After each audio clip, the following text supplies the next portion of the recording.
All right. Well, thank you so much, Vera. I always listen to your wonderful, lavish introduction, but I have to accept it. I don't want to be accused, as Mark Twain once said, those who don't accept a compliment, it is as though they ask for it twice. So thank you so much. I am absolutely delighted to have an incredible guest with us tonight. But with his permission, I just want to say a couple of words about the situation that I see the Obama administration today is facing. And I think of all the challenges, including the financial breakdown, or meltdown, I should say, the situation in Afghanistan today, and to some extent, of course, in Pakistan, is probably the most challenging, the greatest challenge that the Obama administration will be facing in the next year or so, at least.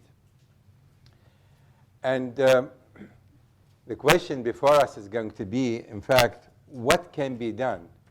What can be done so that we can, that this country will be in a position to deal with this crisis that we are facing now in Afghanistan?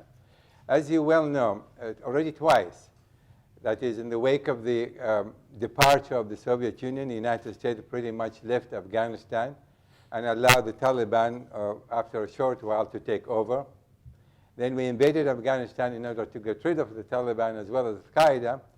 And once we registered that kind of success, we left Afghanistan pretty much to own devices, and the focus shifted almost completely to the situation in Iraq. And now we are faced again, for the third time, we have to go back to Afghanistan. But this is the question for me, for the United States, for the new president is, are we going now to repeat the same mistake for the third time? And the challenges are really enormous. To begin with, I feel very important that we establish a certain parameters, and that is, what is going to take, and I take only 2 or 3 minutes to describe what I feel is going to be absolutely necessary. First of all, we, the United States, ought to articulate our interest in that part of the world. What is our interest?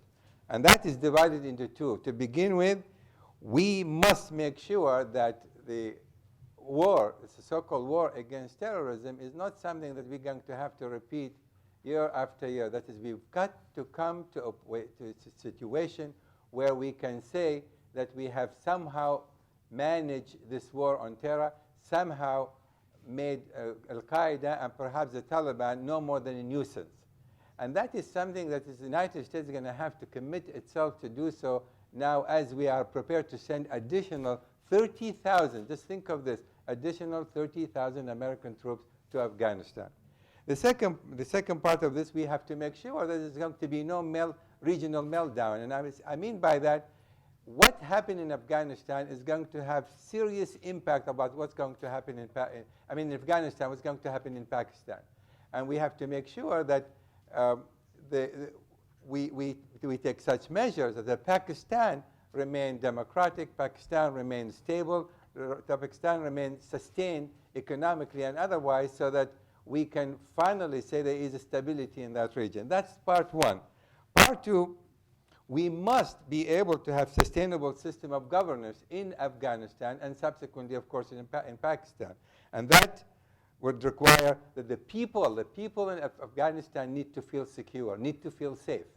And of course, we have to have internal balance of governance, that is between the central government and the tribal areas. And that's going to have to be some kind of a system whereby the central government will have some some influence on the tribal areas, but nevertheless to allow the tribal areas to live their traditional way of life to the extent possible. And finally, we have to have an integrated policy. That is, in my view, to avoid the mistake of the past, we're going to, surely we have to deal with the question of terrorism. We have to deal with the question of narcotics. We have to deal with the issue of jihadis. But more important than any of this, for that matter, to be able to sustain the situation, we must be engaged in state building. And that's something that has been missing in Afghanistan. and this is something that I hope the ambassador today will be able as well to address. That is, the United States, in order to develop this partnership with Pakistan, we have to also think in terms what is going to take in order to allow this partnership to flourish, to grow. But it's going to take more than military muscles. And I'm sure our Ambassador Haroon will be addressing this point in a few moments. You know, I often mention to you how great it is a pleasure for me to introduce very important speakers like what we have today. And unfortunately, I was supposed to have lunch with our ambassador last week so that we can get to know each other, and that United Nations business prevented us from meeting. So I've had only a few minutes more time to talk to him, and I can tell you, you are in for a treat, and I really mean that. You have his bio, so I'm not going to bore you with this because I want to give him the time to speak. Our ambassador was a former speaker of the Provincial Assembly of Sindh. He sits on the board of many educational institutions, sport associations, and charity organizations. He's also has the distinction of being the youngest president of the Sindhi Club, and he also belonged to the one of the most honorable families, the Sindhi family. He was appointed in last year as ambassador. I believe you were initially came to the United Nations as the director of public relations for the embassy. Is that? No, not that. Was it somebody else? In any event, it was appointed to be the ambassador of Pakistan last year, and he has so far done an incredible honor to his country, and it is our honor to receive you tonight and welcome you to our institution. And thank you so much for coming. Ladies and gentlemen, Ambassador.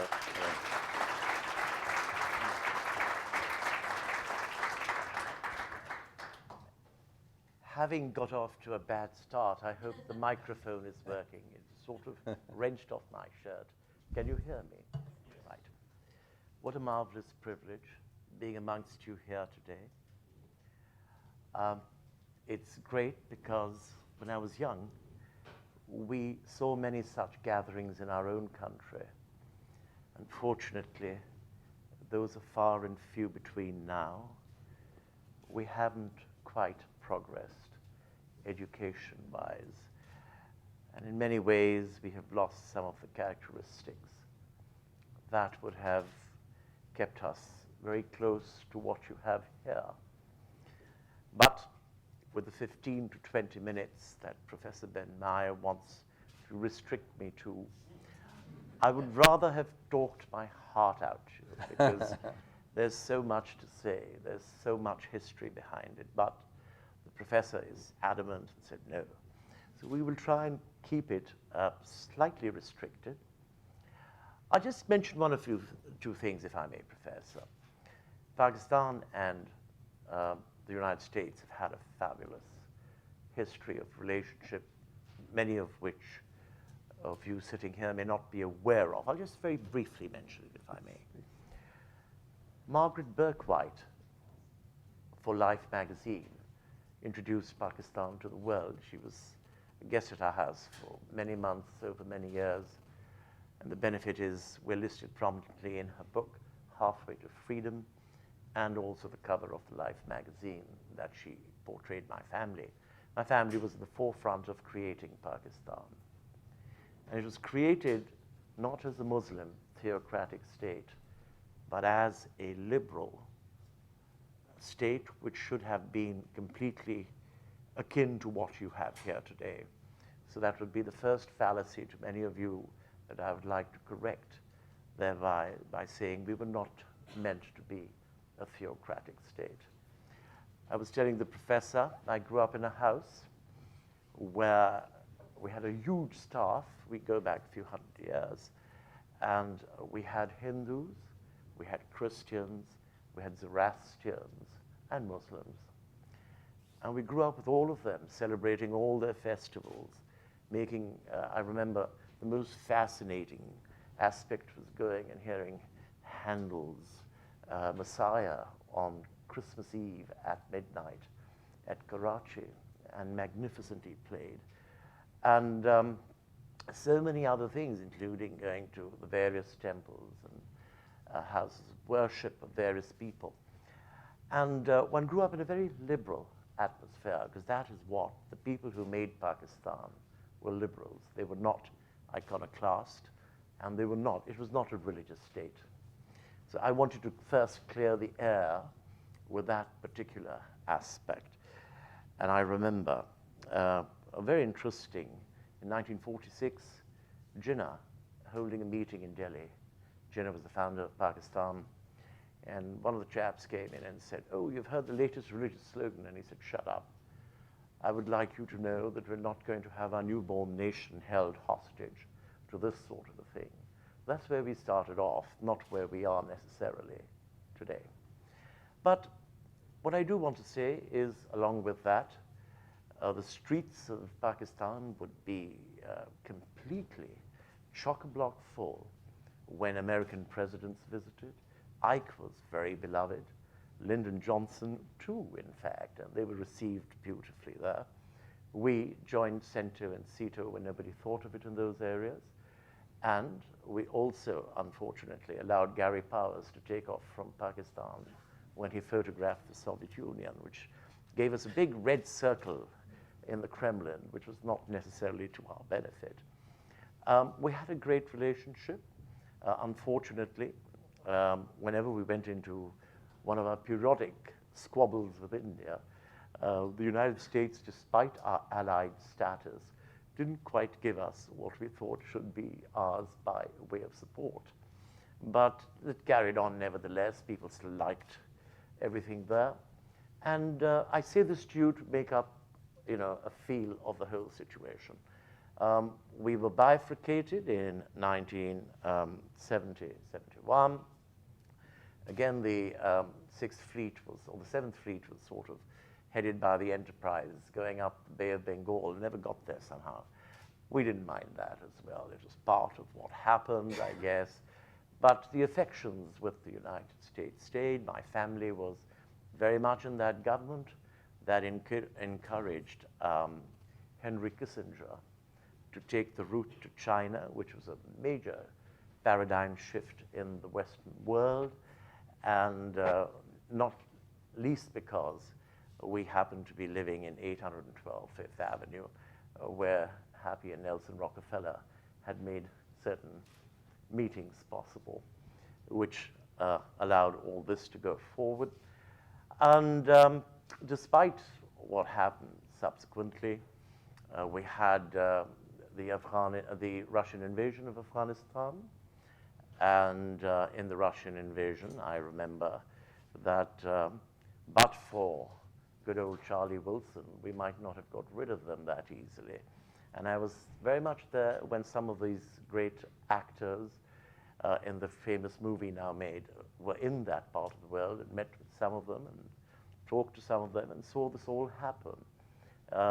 Unfortunately, as Professor Ben-Meir has pointed out, that after the Mujahideen won Afghanistan, the government of America abandoned them to their own various games. And at one stage, there was a moralistic movement which was inspired also from Pakistan. And that is the first time when the religious parties in northern Pakistan started to create a cult, which ultimately grew from Mujahideen into Taliban, and from Taliban into Al-Qaeda. And again, as the professor has already told you, I just reiterated, the Americans came back in again, and then again seemed to abandon it until 9/11. And then came 9/11. And with 9/11, of course, by then, the important thing to realize is that a country that was self-sufficient, which was economically strong, which the World Bank and IMF thought in the 60s and early 70s to be a model economy, started going down the drain, because between 1978, roughly, till today, we have housed at a peak up to 6 to 7 million Afghans inside our country. And at the lowest ebb, which is today, there's still about 4.5 million Afghan refugees in Pakistan. They seem to go up and come down with the shortest route they can find back into Pakistan. That has had a horrible effect on our economy. We're no longer self-sustaining. We were great economically. You might be amazed to know that various times my family represented General Motors to begin with, and then Chrysler, and then Ford, all three. Very rare to have that combination, including a spate of many American companies of very high standing. And you might be also amazed to know, if it matters, that both Duke Ellington and Sackville visited Karachi and played there. It was not the sort of place you would think about where they would go now, but that is what it is. And around my house, you might be further amazed to know that during right up to the 70s, late 70s, there were close to 30 bars in a very small locality of about maybe a square mile. So, and all sorts of things, nightclubs and the works. In fact, the first place, much before Vietnam, where the American troops would recce was in Karachi from the Korean War. So that ought to surprise you a little bit as well, because you'd have these sailors all over the place. What I'm doing is setting a backdrop to what I really want to say. We come now to the other part of it. Giving you this background, how this was allowed to flow, the Afghan War was a major, major, shall we say, breakdown of our country. It's the turning point. The Afghan War sapped us. It introduced a guns, what is called the Kalashnikov culture. It put narcotics as a major means of being able to create and get what you wanted in life economically. And of course, the rampant corruption and the breakdown of the world as we knew it, not just socially, but also in terms of our institutions, in terms of our very highly rated prior to that educational systems, our universities, our colleges. And slowly and steadily, we kept sinking into a morass deeper and deeper. And what was painful is that if you go to Pakistan and visit, you will still find remnants in vast places. I mean, I'd like to share a story with you.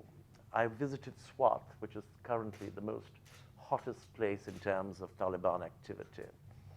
And I went to a little valley called Chikesa.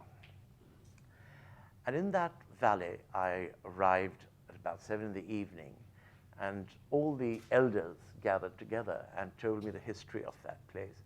It was a place where the last wali, the ruler of Swat, had opened 100 years ago, high schools and then a college, 100 years ago. And to access that valley is 6 hours of back-breaking, jolting, spine-riveting activity. And as we progressed through the evening, I thought I was going to be mobbed by some sort of religious zealots. And the first question that was put to me, which I found absolutely stunning, and that's where I learned and believed that there was a tomorrow, is this gentleman comes up to me and says, "Can we discuss the latest book of the Dalai Lama?"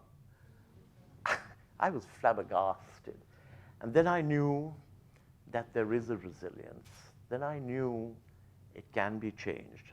Then I knew all is not forgotten. Then I knew that we could, if we put our lives together in a better way, do something about this. I would say that even in the most abject, difficult times, and believe me, most of you here may not be aware of the fact that I don't think more than 20% of the spread of Islam was by the sword. 80% was completely by something that was gifted. to us called the Sufis. I don't know if you've heard that word before. They were the mystics. They were those who still believe that the quintessential aspect of belief is love and peace. And especially in my territory, where I come from in Sindh. Sindh, as an introduction, let me tell you, existed in the Vedas and the Upanishads, where Hind or Ind doesn't get a mention.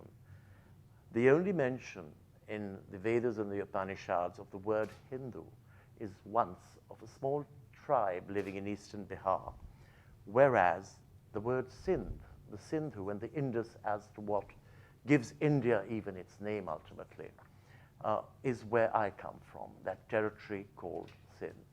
And why I say this to you is because the place was considered sacrosanct, and that is where peace all began.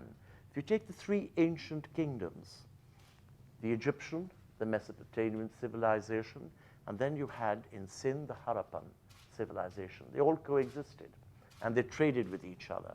The first two were ruled by emperors and kings who created great devastation.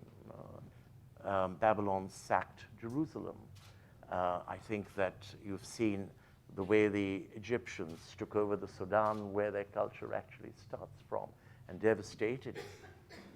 In Sindh, 70 known sites, 3,000 to 5,000 years ago, not one weapon of war, and not even a knife to slit an animal's throat. Old republics, much before the Greeks got it together. And they coexisted, and Mohenjo-daro is a place you might have heard, still exists. People who lived with self-sufficiency, no violence. And they are taken up in the great books of the Hindu religion, in the Upanishads. And when the great god, Shiva, loses his wife Sati, and she dies in a raging fire, he picks her body to mark the four corners of India, and he drops her forehead into the soil at Sindh, at a place called Hinglaj, with her red marriage dot on her forehead, to venerate Sindh as the most venerable place in India. And because of its culture, because of its belief in ultimate peace, and that is why that even when the great writer Rabindranath Tagore speaks of his famous, writes his famous Vande Mataram, he takes Sindh and mentions it as the first province in India in his litany of various verses that he puts forth. Ambedkar, for his emancipation of the underprivileged classes, takes Sindh, and even the great Mahatma Gandhi speaks of Sindh as the place where it all began. So we come from a land of peace, but coming back to the Sufis, 80% of Islam, Sufi. You'd be amazed the Turkic races, which even ultimately took Constantinople, were not converted to Islam by the sword. They were converted by the great Sufis, like in Central Asia, Haji Ahmad Vasawi. In parts of Macedonia, Bektash. In Turkey, what is now Turkey itself, you had Rumi, the famous of them all. And they did not lose to Muslims. They converted with these Sufis. Who were these Sufis? Well, to know who the Sufis were, you will have to go back into the Kabbalah. You will have to go back into shamanism, and you will understand where it all comes from. And in India and Pakistan, Sufism is a very important way of conversion. India was not taken by the sword, it was taken by the Sufis. And they were great. Their message of love, piety, everything that was, in my mind, relevant to today's world. And they converted the people of Pakistan into Muslims. Now, having said that, I come to the point, why am I making this point? And the reason I'm making this point is that this is the ingrained culture and belief that cannot be taken away. If a handful, or more than just a handful, are trying to take away all this peace and this sort of life, well, what is the failing? The first failing, and I come to it, is that whereas the Americans certainly, and I have heard Charlie Wilson say this himself, that the free world stands threatened with the Russian invasion of Afghanistan. We went behind, I think, lock, stock, and barrel. When we lost economically slowly and the other ills came along with it, I think we could have done with a little bit of more help.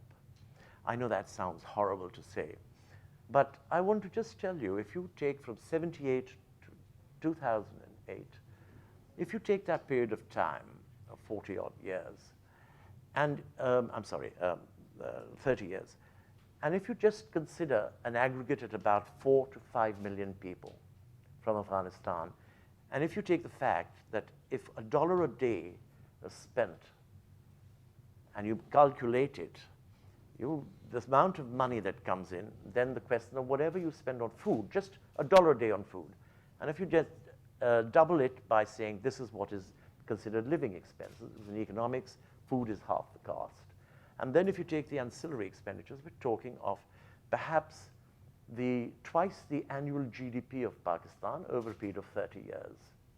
That has crippled us. We thank you for all that has happened and the aid we got at various times, but it hasn't, of course, really helped. Perhaps it could have been done in a much better way. I'm not going into the economics of it just now, and even today, there are better ways of dealing with it than have been so far. So money, scarce, and where money becomes scarce, everything else starts going into a wrong direction. Narcotics come into play, thievery, banditry, all sorts of ills just get born out of that shortage. And as that shortage gets worse, I mean, I remember that I used to buy $1 at 4 rupees to $1. Today it is 80 rupees to $1. So the immense loss of value is something you can yourself understand of where it's coming, specifically from a country which has an adverse balance of payments in excess of $10 billion a year on oil alone. So there are things that could have been done better, but I'm not going into that. I come to the next step, and that is that besides the economics of it, I think that what we really needed was, and today, I'll go a little further and come back to this. I went into the Taliban areas, and I spoke to people that I could access. And I said to them, this lot are murderers. He said, yes, they are. And what do they give you? And they said, it's very simple. They have these vast, what we call madrasas. I don't know if you know the word. Madrasas all over the country, and they get our children employment there. So they educate our children and then employ them. You know, they come and decide issues which have not been decided for many, many years here within a moment. I mean, it's not necessarily the best sort of justice, but they give us that justice. And they give us hope, because otherwise we don't see hope. What happened is, as the cake got smaller and the slices thinner, people forgot about these mountains, where you have to spend horrific amounts of time to get into valleys, penetrate into valleys. And when you hear that 50% of Pakistan's army is committed to fighting the Taliban, and you say, wow, that's quite a bit, but 50% of the army is only 5 divisions. And if you take Swat alone, each division is close to about 10,000 to 12,000 men. You have close to 300 valleys in Swat which have to be accessed. So here you have an impossible logistical situation. And these people really also found out that, the ordnance issue to a typical Pakistani soldier, so many bullets, we've got to supply 5 times the bullets to our people, force them into firefights, and then they sit there like mute people, and they come and slit their throats to create the horror of it all. So you find that your logistics, even within your army, and I find it sometimes sad because a lot of people accuse that army. That army is not as bad as it's made out to be. You might have had over times various interventions, but surprisingly, all the interventions have been at times when the European and the American government specifically have sanctioned them. I mean, at times we've fought with the Americans. Why do you allow democracy to be flouted in this horrific fashion? And there's no answer. I remember taking on Cohen in Karachi on this issue once and saying, well, it's with your, Musharraf is there, with your blessing. And I hope Cohen's not here, but I hope he's read the Inheritance on specifically the book, which is creating such a ruckus at the moment. But what I'm trying to say is that it would be interesting to understand we're logistically and financially in a very difficult period. The will is there. The culture is there. We're willing to stand up for what we think we can do. And there are a lot of us there willing to do it. But I would specifically like to say, as I end this 15-minute, extended to much more than that, I'll just say one more thing, and that is, I think after 9/11, there were those who got together from Bosnia, from Chechnya, from Indonesia, whatever, and this area is infested by foreigners. And those foreigners have a plan. And in that plan, Afghanistan does not matter anymore. They're not even bothered to hold it. It doesn't give them the cover they need. Ladies and gentlemen, the line has moved into Pakistan with frightening consequences. 180 million people, some amazing resources which are not yet exploited, some amazing opportunities, and plenty of cover. And God forbid, I think this is something that if the international world does not realize now and act quickly, you're going to have trouble. There's an old saying in India, whenever the Khyber is breached, the decision and the fate of India changes at Panipat, where the battles take place. And today the Khyber has been breached. Even India seems to be oblivious to it. You cannot change the old roots of history. You cannot take away their consequences.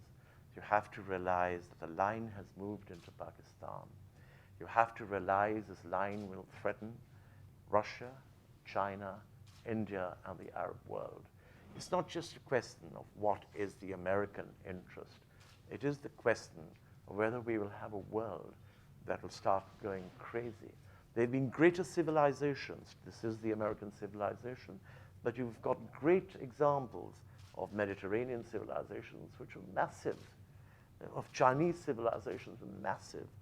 And every time something goes wrong, and what goes wrong is the ability to ignore and to lose the ability to defend oneself.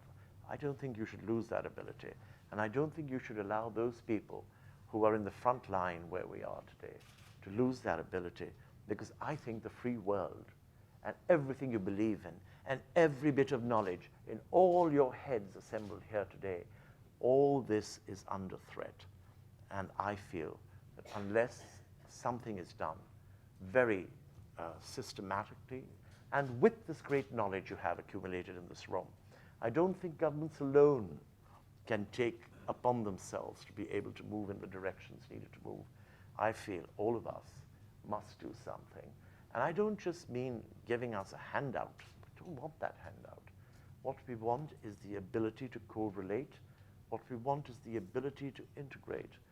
And don't give me the worst examples that come here for economic reasons and just stay behind and then show you a world that didn't exist where they came from anyway.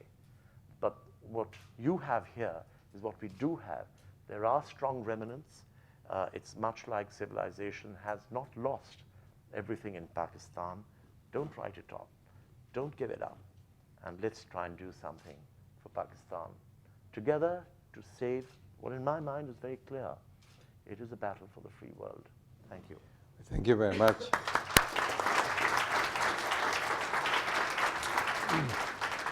You know, Mr. Ambassador, I want to ask you a question with the point that you just concluded with, which I think is critically important. Now, what is going to take? Now, we know two things. Many analysts today suggest that sending 30,000 American troops to Afghanistan is sending them to the wrong place. Because, in fact, the troubles that we have are in Pakistan, in the tribal area. And this is the area, as you just said it yourself, it's infested with terrorists, it's infested with narcotics, it's infested with jihadis, and foreigners from all over coming, converging into that area. And that is where the war, they are waging a war against Americans, EU troops in Afghanistan from that particular area. And we know that the Pakistani government today is not very happy about the fact, for example, the United States occasionally single out and attack certain targets in that area. What is going to take? You said this is where the war has to be fought. Let's just try to articulate. If you were to advise today Mr. Obama himself, what is going to take for us to deal with this area with full cooperation of your country? Yes, I have certainly an idea on that aspect. It's been thought over. Regarding the troop surge, I think Holbrooke in his latest discussions in Pakistan has said that we recognize that a troop surge alone will not be sufficient. It will need economic surge in terms of trying to help. With one without the other would not be something that we could deal with. Leaving the troop surge aside as your decision, if you ask me, what do I think needs to be done? I believe that the porous border, which is a very difficult border, between Pakistan and Afghanistan needs to be sealed tight. Your attrition rate in Afghanistan is 1/15 our attrition rate in the border areas. We're losing 15 men to every 1 man you lose. So I want you to know what we're paying for in terms of blood. But is it logistically possible? Everyone say this is the kind of border that cannot be policed. How are we going to do that? Yes, that is what I was going to tell you, Professor. I believe that when you bring across what I call a joint command system, I believe that we have the ability. Now, you must remember that with our attrition rate, we are hurting more than anyone else. I believe that to have one set of troops, one side of the border, and the Pakistan army on the other side with no cooperation and coordination is ridiculous. I mean, the coordination is at such a ridiculous level and at such a basic level, you think they were fighting a war 200 years ago. I think what we need is to begin with one command, and I think if it's a question of sovereignty, we should do something very much like what Britain did with Eisenhower in the Second World War, create a joint allied command, and like Mountbatten was on the Pacific theater. So it's not something new. You need some sort of a joint command system. And you're suggesting that Pakistan is prepared for this type We're now talking academically here. I have laid this situation in front of others before. But let me talk academically first to answer your question. I think if you offer, and as you know, the chief of Pakistan Army is visiting Washington next week, and he'll be spending a week there with the Obama administration. And I think that one of the unsaid things today is that the Pakistan Army has a very close nexus with the Pentagon and has never lost it. So I believe that if you can create a joint command and let it be handled by one of the finest soldiers available today, the head of the Pakistan Army, and let there be a joint command, NATO forces and Pakistani forces, and let's do it jointly. Unless you do that, you're not going to be able to seal that border. And that border is sealable. I'll give you an example. I was at the border, and one of the constabularies there were telling me, we get a limited amount of night masks from the Americans. And more often than not, they're very crude and old-fashioned, and they keep losing the gas. So they have to keep going back to be gassed. And each time they go back for being gassed, the Taliban start their penetration. So first the Americans thought that it's because we tell them that this is the time to come in. What they don't realize is when they stopped telling us when they were going to regas, Even then, the Taliban kept coming in. So something is wrong somewhere, and I think this can only be put right by a strong assimilated command. That's the first thing I've always said. The second thing is this, that for some odd, very odd reason, and until today, this afternoon, my discussion with the United Nations on the subject, you have not given. Do you know, wherever the money is coming from, I'm not going into that subject just now, but the Taliban have the finest weaponry in the world and in higher quantities than the Pakistan army. And do you know, we don't even have the helicopters to go behind, look for them. And we've been begging the world for helicopters. But for some odd reason, the Indians say, oh, they'll use the helicopters on the, the Eastern Front. And we say, don't be ridiculous. Out of our army's entire reserve, it's all on the western border. Who's going to use the helicopters on the eastern border? But this sort of strange thinking curtails activity. We haven't got helicopters. Do you know we don't have the caliber of, if you remember the old saying of Kipling when Churchill was going to India, where he said, a 1 pound Jazile terminates a 1,000-pound education. At that time, these tribesmen had this longer gun called the Jazile, and then the Brits brought in the 303 to knock them out, and the war changed. So at the moment, they have the finest weaponry, much better than ours.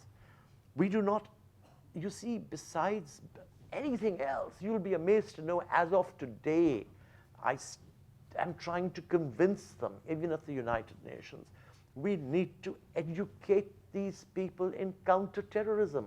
They're fighting bullets and metal war, like, much like the Maginot Lines in the Second World War, which were, which were overrun. Concepts have changed. You've got to go in with more sophisticated weaponry, sophisticated communication, sophisticated movement. None of this is available as of today. In fact, today I've spent half the day trying to convince people here at the UN to be able to raise these subjects, to be able to bring in these things. We're fighting with a hand tied behind the back. And if you don't improve, first the command, secondly the weaponry, and then third, and this is an important thing, the Lugar, it was originally the Lugar-Biden bill, I think, right, which is meant to help create the economic infrastructure in these areas. It's being done, well, I'm not going to say anything about it. I might put my foot into my mouth. But all I'd say is that one of the greatest economic arguments I ever heard was facilitate people, even if it meant to go towards industrialization or economic activity, with what they're comfortable with. So that's all I can say on that. And let's do something where it can produce the results, not mitigate them, not override them. It's not easy to understand this. I'll give an example. I went into a valley, again in Swat, where there was this incredible Carrara-like marble, open-faced, you can see it even. And I said to them, why don't you bring in the machines from Italy? We have an airport at Saidu in Swat. Elongate the runway by 1,000, 2,000 meters more. Cut the stone, let it fly out, let the benefit remain here for the value added. And they'll sell this anywhere in the world. The Italians will buy that marble, it's so fabulous. Nobody's willing to do it. I mean, everything is there. You've got these valleys filled with millions of fruit trees, no canning processing. You've got these huge virgin forests, nowhere to make doors or windows, something basic. I mean, you can go on and on and on. I've been to the bottom of it. I've seen it all. The opportunities are there. It needs the commitment. It needs being able to look at it and put it together sensibly. If we do it again to just throw in a lot of money and prove it's going to work, well, I hope it does. But the point is, who's talking about it? I mean, I haven't seen, actually, I mean, we see, of course, they need helicopters, they need night vision equipment, they need all kinds of things of this sort. They need training. Training. And now you're talking, of course, about economic development, nation building. I mean, what it is that the Pakistani government has not come up. Why don't you come up with this laundry list, make it public? I mean, what is going to take? This administration, it says, We are committed to dealing with this scourge of terrorism. We are committed to deal with Al-Qaeda. We are committed to deal with the Taliban. And your country is part and parcel of this campaign. It had to be. It is. It is totally and completely absorbed by it just the same. What is your government today is doing to make it this public in the United States? This is what we need. It's going to take so many billions of dollars a year in terms of economic aid. It's going to take so many billions in terms of military aid. It's going to take so and so to do the training.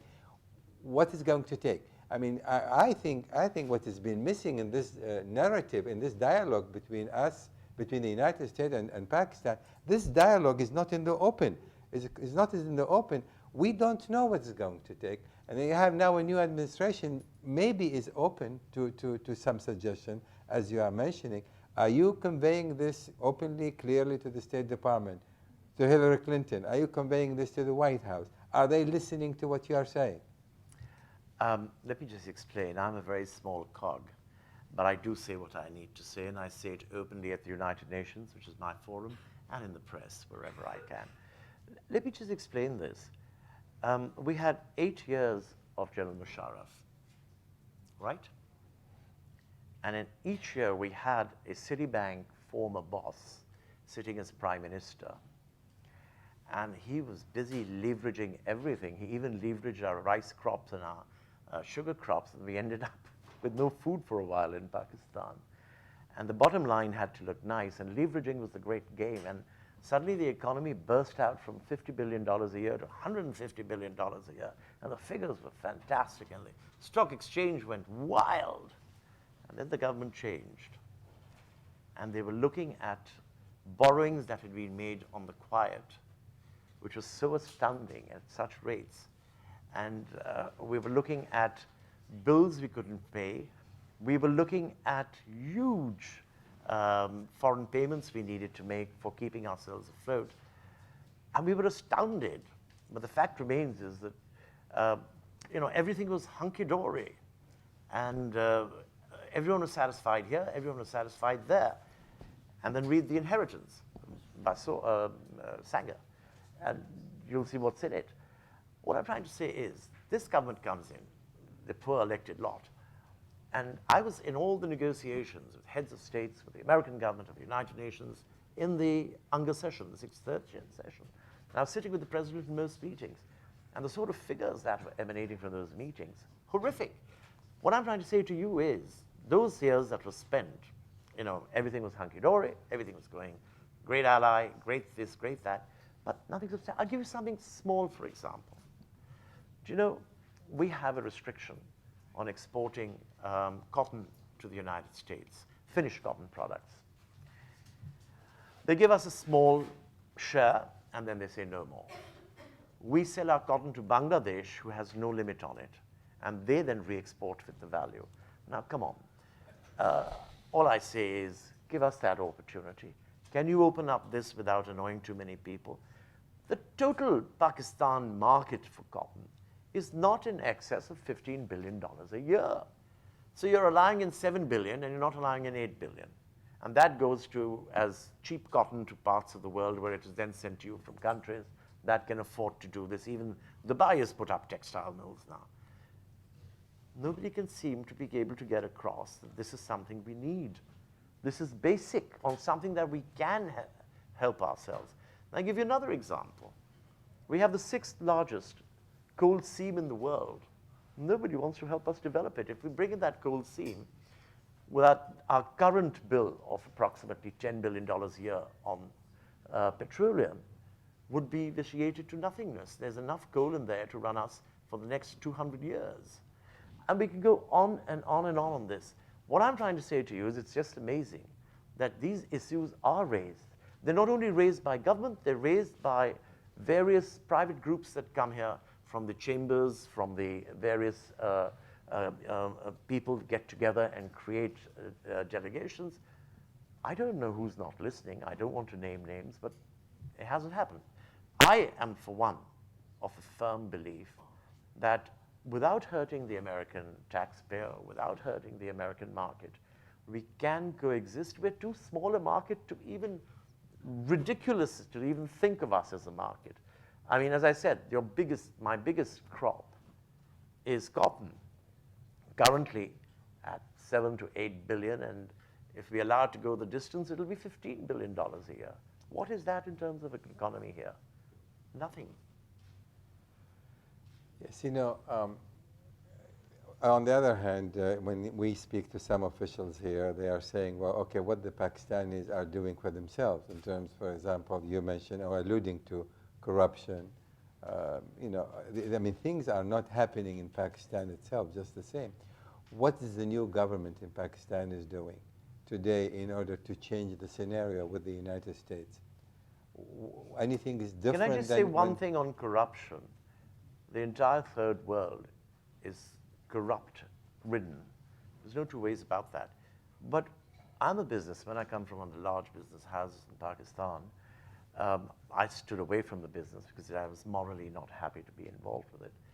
But we're also the largest English publication of newspapers in that country and television. But by and large, throughout the third world, everyone builds in the percentage of corruption needed to carry on. You're greasing the wheels. It's sad to say that, but that's what they do. I don't think that by in itself could be a deterrent. If you're going to try and work out the morals of it, then we're like the Soviet Union and China. China decided they were going ahead anyway, and forget the rest. And they got where they got today by production. What I think we need to accelerate is the production of wealth, the production of value-ridden goods. That's what we need to do. I can tell you something. I can send you 50 opportunities in Pakistan. I know for a fact that the current president has said that he will personally ensure that there is every available help given to override the corruption and be able to install. The fact remains is that, really speaking, we haven't put our shoulder to the wheel. And by that, I don't mean the Pakistanis alone. Well, it is, as I said earlier, I think this administration, as far as Pakistan and Afghanistan is concerned, specifically Afghanistan, is the greatest challenge that is facing. This is, for all intent and purposes, is a new war. And somehow, somewhere, Pakistan is dragged into it. And it's going to take probably more than a miracle to deal with it effectively. And you are, of course, mentioning some of the measures that needed to be taken. The question is, who is listening, and what is really it's going to take at this point to begin to take the necessary measures to begin to correct what was not happening until now. And I'm basically going back to the essential. What needs to be done now? I can answer that. Let me explain something, and that is, I'll give you an example, my personal example. I have been in national politics, in parliament. I've been in provincial politics, state politics, and in parliament. And I've been in local city government as well. And I have 4 generations of the same behind me. 20 years ago, I gave it up and played a lot of golf and enjoyed myself thoroughly. And I was even here as a member of the WAGC committee that ran the world of golf. I gave it up to go back in to do this, what I'm doing today, because A, I have a commitment to my country, and I feel that ultimately, where are we all going to run? There will be no place to run ultimately. So those of us that are there in the front lines will have to have a role to play. And luckily, we have taken from your cultures and from your education systems.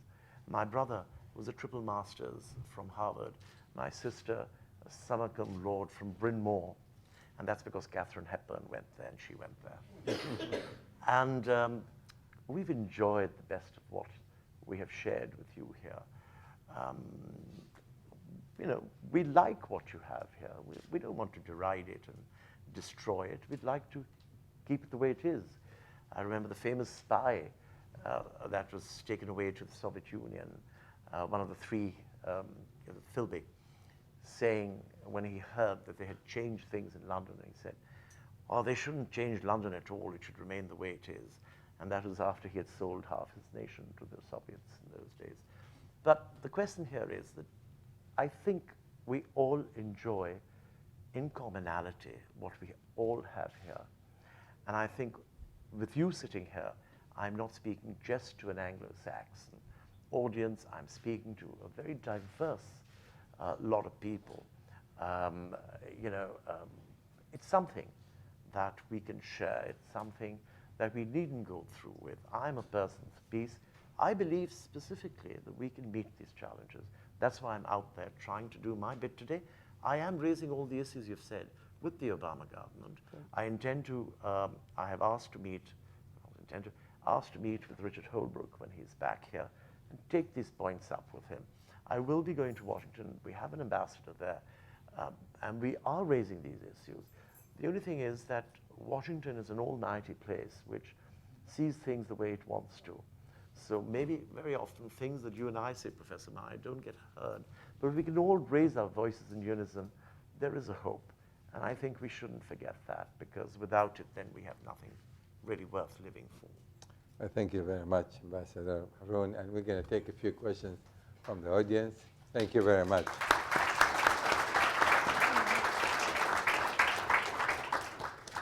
Go ahead, please.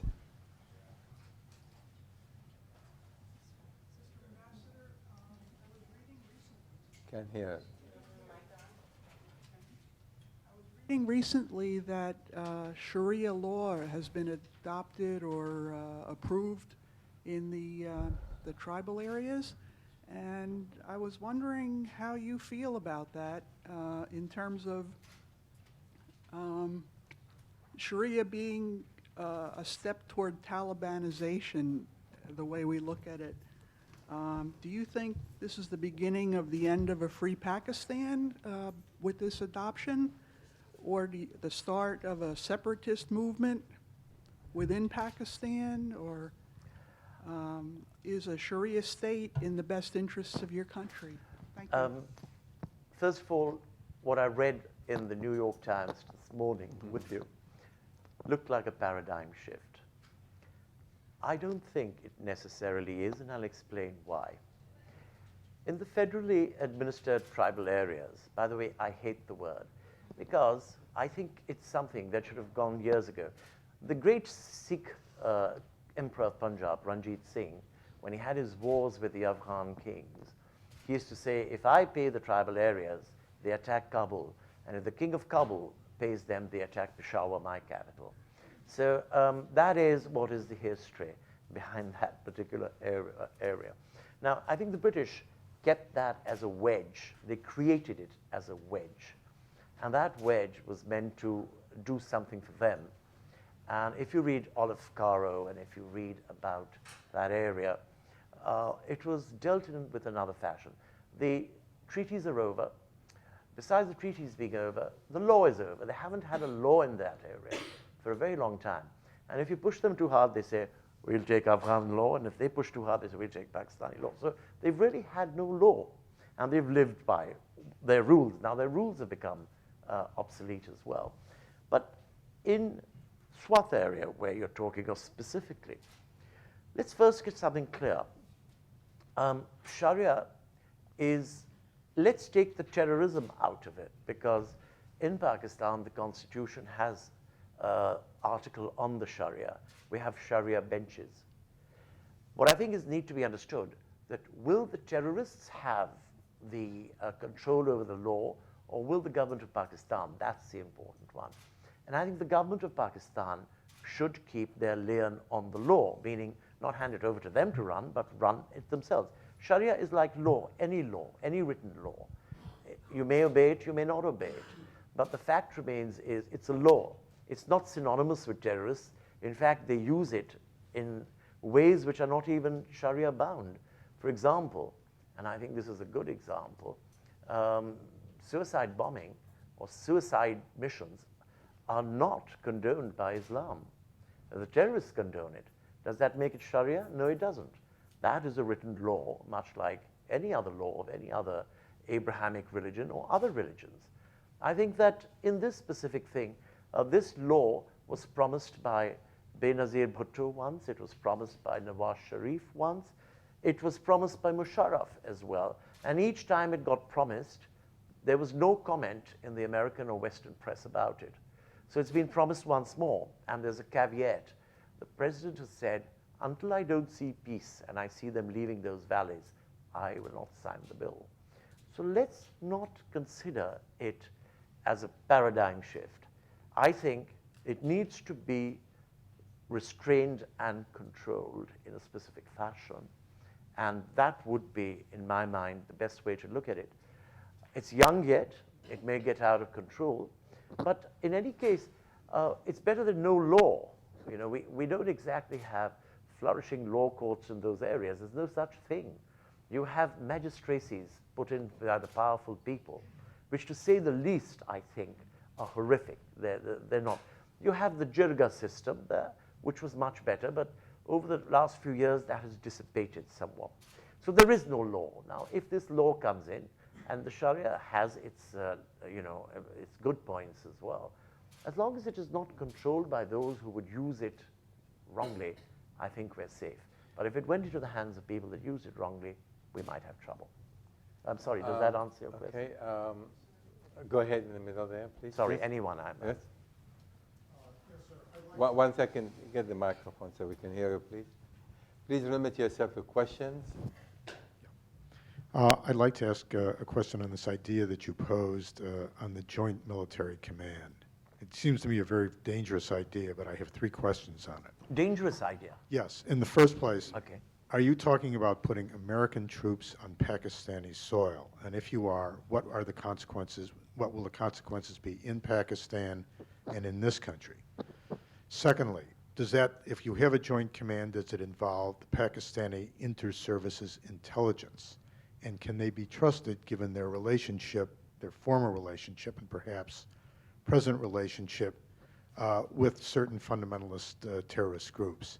And third, how does the Afghan government fit into this? Because it's my understanding that there is some disagreement between the government in Kabul and the government in Islamabad. Thank you. Okay. The first question, let me explain. I'm not speaking of American troops in Pakistan. I'm talking of a command facility or mechanism. You don't have to get troops to be crossing each other. They can be doing their roles on either side, but they would be in coordination rather in total oblivion of each other. The second aspect is vis-a-vis the, sorry, what was it? Was the intelligence and then You know, Afghanistan. I'd like to say something to you. Every service at some time has, I think, we've seen the CIA accused at various times, and sometimes rightly so, sometimes not so rightly so. As you must be well aware, the ISI was trained by the Americans. I hope you know that. And they were put up to help a country which had no service such as this. Very often, and you know the principle of it, that the agent sometimes becomes more loyal to the king itself than the king himself. And there could have been incidents where there have been overstepping of authority. And there have been times when there have been some radical heads of the ISI. But of late, and for the last 10, 15 years, well, not 15, but the last 10 years that I can know of, the type of generals that have come in, and the one who's there currently, General Pasha, is the man who was chosen by the United Nations to in fact work at the head of their peacekeeping forces, and he was lifted off and taken there. And I think he's a man of very great character. Now, I think that there can be agents anywhere in the world that go haywire. We've seen the army in Iraq or anywhere else do things which the American people or their generals don't condone. So I believe that there could be things like that happening, but I think they're far and few in between now. I think the price that the Pakistan army is paying, I don't think any general or any contributor to the Pakistan army, in fact, many have been thrown out, and you can see some of them on television. I saw one on CBS the other day giving an interview, and he was a former something or the other. They have been systematically removed where discovered, but I think they are playing, and the ISI, a far more better role today than they were ever playing before. And those radicals that were there have been purged systematically. Some surely exist there. They would have to go over time, and when they're discovered, some sleepers are there. There are other people there. But I don't think the ISI as a term of state policy or instrument is playing the sort of role that you might be suggesting. What was the third question? How would that play with Afghanistan? In the meeting here between Karzai and President Zardari, I think there was a great breakthrough. They both were, hand in hand going brother, brother, and brother.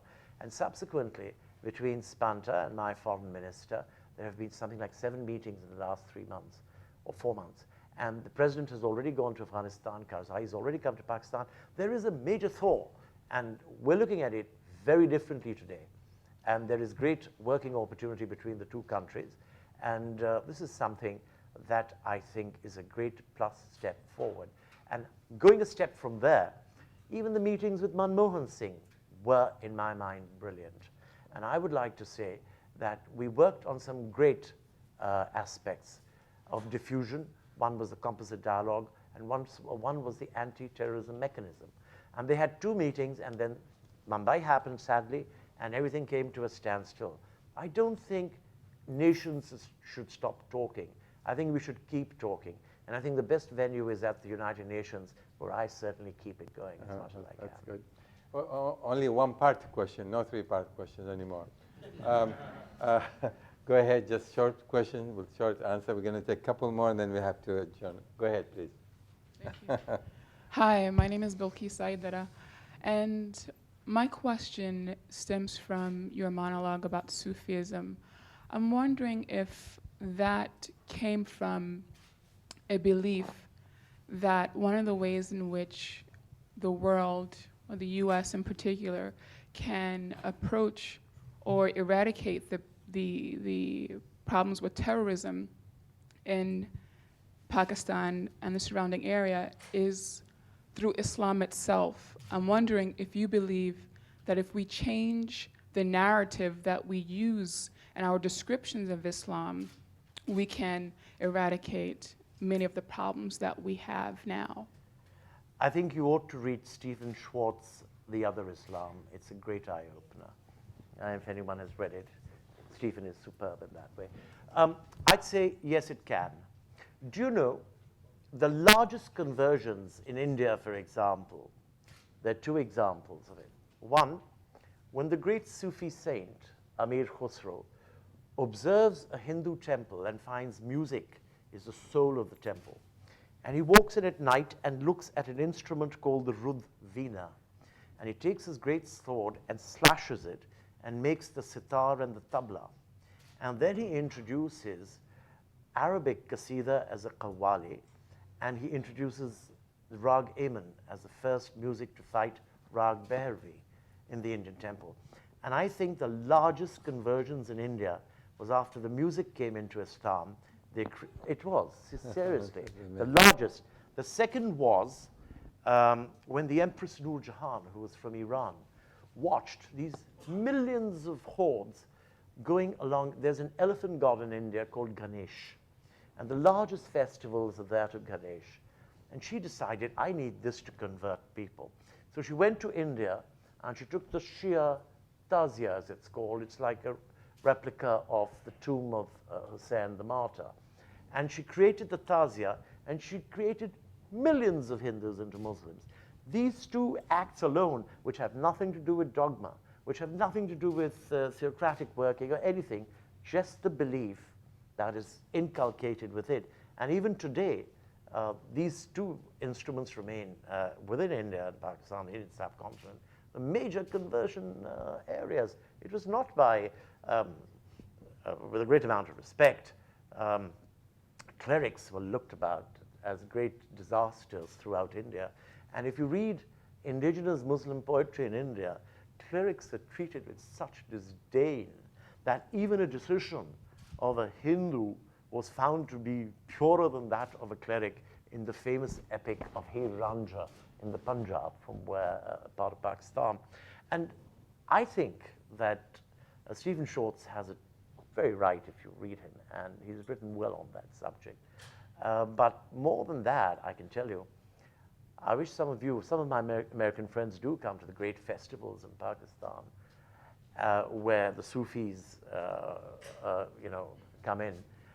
And again, as I said, to understand the Sufis, you have to understand the Kabbalah, you have to understand shamanism as well.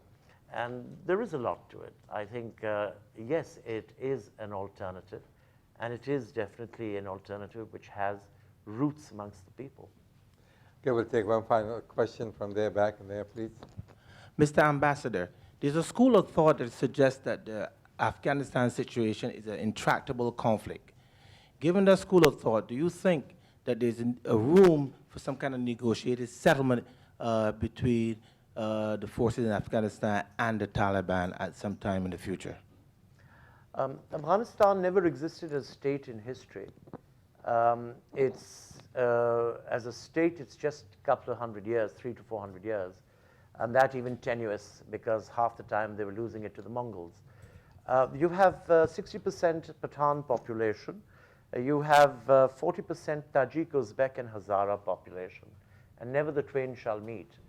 I personally believe that over years, a national spirit was inculcated by the Durrani kings of Afghanistan. And by the way, not one was related to the other. In fact, you only became a Durrani if you had the crown on your head once as a member of your tribe. So there was no continuity. I also think that you may not be aware that amongst the Pathans of Afghanistan, the great two lines of Sufism start from Haji Ahmad Yasawi. One is called the Qadri and one is called the Naqshbandi. Both schools of thought came out of Afghanistan and held enormous sway there. The rest, if you read Stephen Schwartz, you're going to find out. But I don't think it's intractable. I don't think it was ever a nation. It was always a series of strong-armed people. And it has always been ruled by large groups of people of various dimensions and sizes and various beliefs. And you will find in eastern Afghanistan Ismailis from the Aga Khans following in very vast numbers. You'd find Shias from the following separate to what mainstream is. But by and large, they lived with a live and let live policy. Whether that works for the future, I don't know. But they are of all I say, life has no value. Even in the northwestern frontier of Pakistan, I mean, getting killed is day's work. Okay, we unfortunately run out of time. I want to thank the ambassador on behalf of all of you. Please give him a very loud.